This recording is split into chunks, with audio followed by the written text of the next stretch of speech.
मायके अपने गई थी भगवान भोलेनाथ की अर्धांगिनी मां गोरा। दक्ष प्रजापति के यहां पर एक बड़ा विराट यज्ञ चल रहा था और दक्ष भगवान शिव के निंदक थे, भगवान शिव की सदा निंदा करते थे।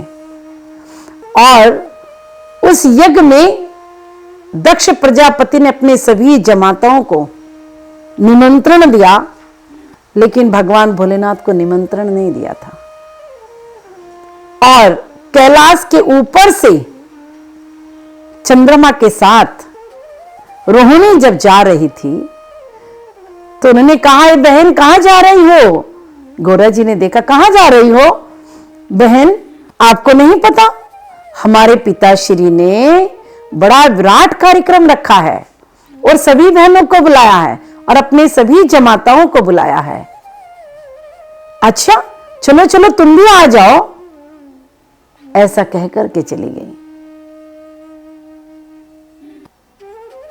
मां गोरा ने भगवान भोलेनाथ से कहा कि आपने सुना स्वामी, क्या मेरी सारी बहनें अपने घर जा रही हैं, मायके जा रही हैं, क्योंकि मेरे पिताश्री दक्ष प्रजापति ने एक विराट कार्यक्रम रखा है, एक सुंदर आयोजन का कार्यक्रम बनाया है और वहां सब सम्मिलित हो रही हैं, चलो हम भी चलते हैं।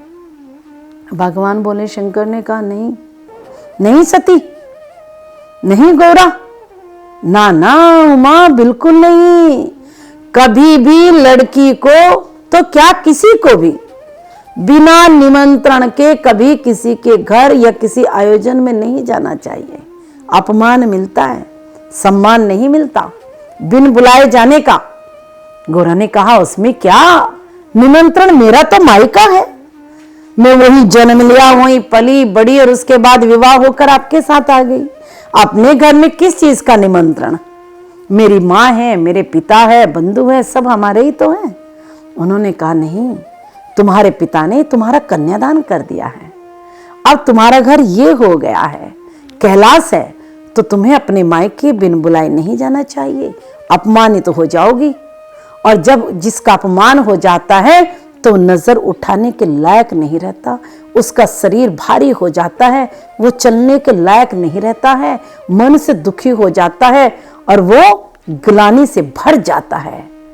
तुम मत जाओ, अन्य को रोग हो जाते हैं शरीर में। लेकिन उमा, स्त्री हट, नारी हट, बाल हट, राज हट, ये कभी किसी के समझाने से समझे है क्या?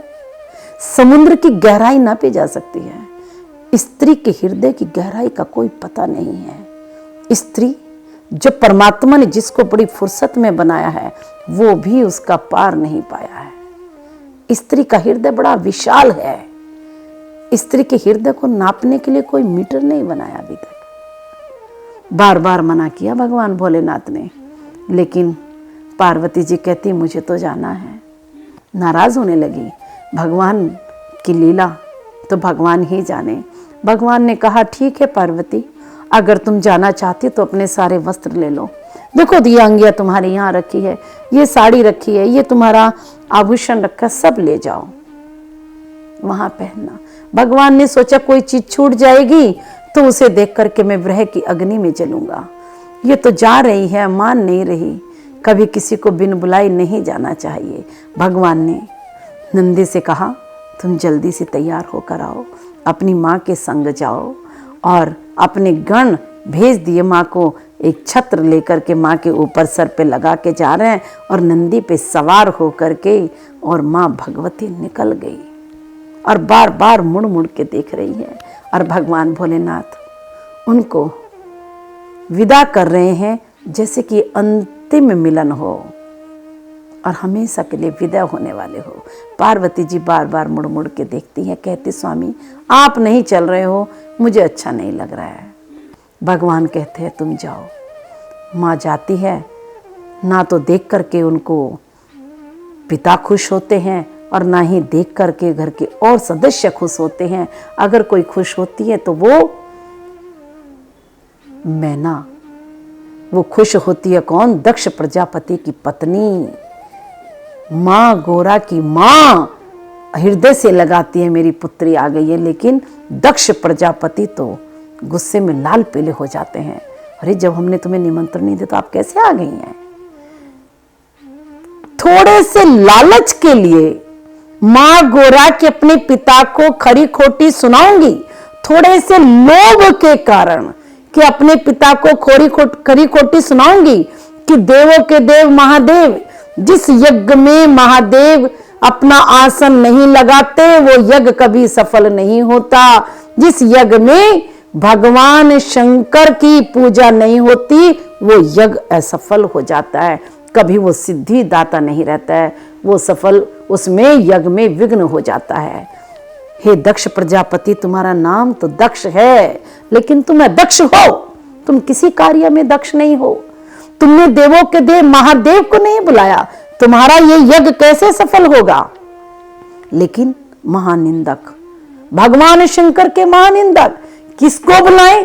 तुम्हारा पति जिसके पास रहने के लिए घर नहीं है, शमशान में रहता है, भूत प्रेतों से घिरा हुआ रहता है, उसके पास पहनने के वस्त्र नहीं है, हाड़ मांस की माला पहनकर घूमता है, शेर की बाघंबर की खाल लगाता है, किसकी बात कर रही हो। किसकी बात कर रही हो जो विषपान करता हो, किसकी बात कह रही हो। वो अघोरी जो शमशान की राख को अपने शरीर पर लपेटता हो, तुम किसकी बात कर रही हो। मैंने नहीं बुलाया उसे। लेकिन मां क्रोध में तमा जाती है कि मैं किस मुख से वापस जाऊंगी अपने घर। ये सोचते हुए उन्होंने कहा मैं इस देह का त्याग ही कर देती हूं, जिसके पति का तुमने सम्मान नहीं किया और तुम्हारे से इस शरीर का जन्म हुआ है, इस शरीर को ही नष्ट कर देती हूं। और मां भगवती ने वहीं पर योग अग्नि के द्वारा अपने देह का त्याग कर दिया था। बिन बुलाए कभी लड़की को मायके नहीं जाना चाहिए, बिन बुलाए बिना निमंत्रण के कभी नहीं जाना चाहिए। पति की बात सदा माननी चाहिए। जो स्त्री अपने पति की बात नहीं मानती है उसको कठोर दंड मिलता है और उसे नाना प्रकार की पीड़ा से गुजरना पड़ता है। ज्यादा दूर की बात नहीं है। द्वापर 1.5 लाख वर्ष पहले भगवान राम ने मां सीता से कहा था कि तुम बाहर मत जाना, लेकिन मां ने बात नहीं मानी थी लक्ष्मण की, तो उन्हें 14 साल वनवास के समय ही उनको राम जी से अलग होना पड़ा था। बिन बुलाए और बिना पति की आज्ञा के कभी स्त्री को कहीं नहीं जाना चाहिए। धन्यवाद।